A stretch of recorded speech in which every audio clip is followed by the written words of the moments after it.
Both of the actors, Christopher Reeve and Henry Cavill, who played Superman, Kal-El, Clark Kent in these two different movie versions, are fantastic because both of them show that Kal-El is born to be Superman, but he hides his identity by wearing his mask as Clark Kent. In Richard Donner's movie, Christopher Reeve played Kal-El as a character who is funny, badass, and cool. His powers are so ridiculously infinite, especially his super strength, to be very enjoyable and unforgettable because of this. Many fans give the interpretation that Superman represents as a new Jesus Christ model dressed as a superhero. Or when Kal-El's rescued on a starcraft to be brought to the planet Earth, which the fans compare this scene with the part where Moses is on the cradle and is saved by the Nile River.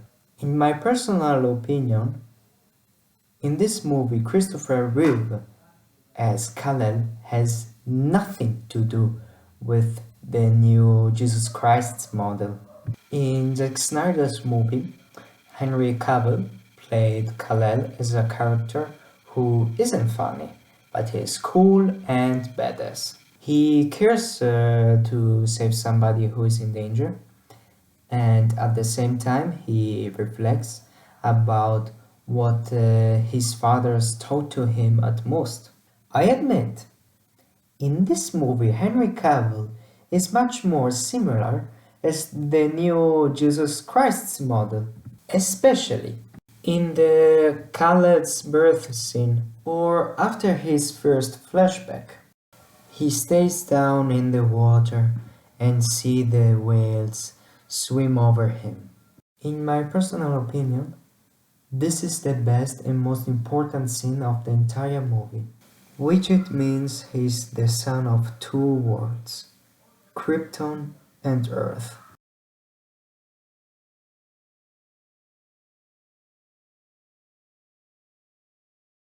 Of course, Lois Lane is the great love of Superman, and she is also the journalist who would help him in every different ways.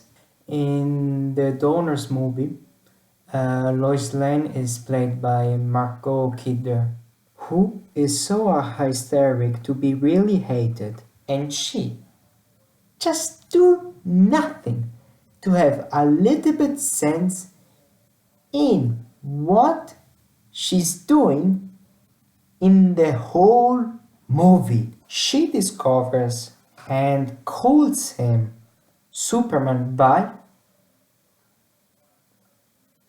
an interview. No, seriously. She discovers the regions of Kal-El and calls him Superman by a damn interview.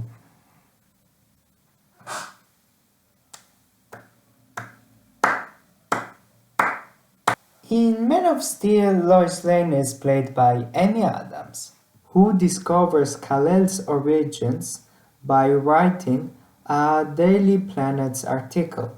But at the same time, she's a badass character who would help Superman in every kind of situations. And I honestly find Amy Adams much better rather than Margot Kidder as Lois Lane.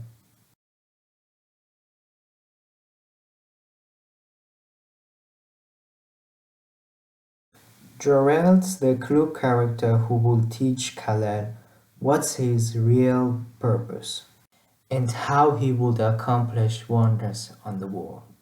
Both of the actors, Marlon Brando and Russell Crowe, who played Jor-El in these two different movie versions, are fantastic.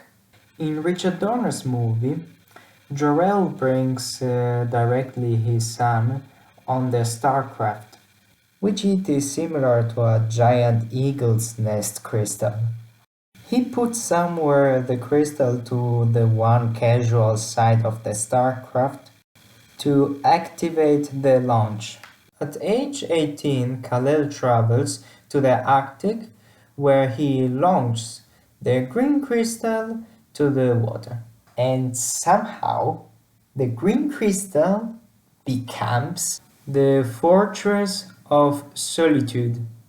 He goes in the fortress and meets Jor-El. Their relationship is not direct because Kal-El learns everything through Jor-El's big face, like the Big Brother's face in 1984. After Kal-El learned everything, he directly wears his costume without explaining where it came from.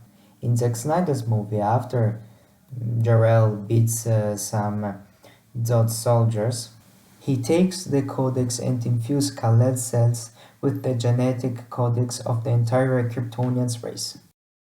While Jor-El defends his son by General Zod, his wife Laura activates as soon as possible the launch.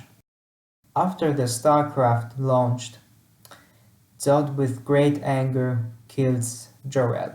I admit, in this movie Jor-El makes so much sacrifice for his son. The relationship between Jor-El and Kal-El is direct, which Jor-El gives every answers to Kal-El's questions. While Jor-El explains that the S is the symbol of hope, Kal-El wears the costume and becomes Superman.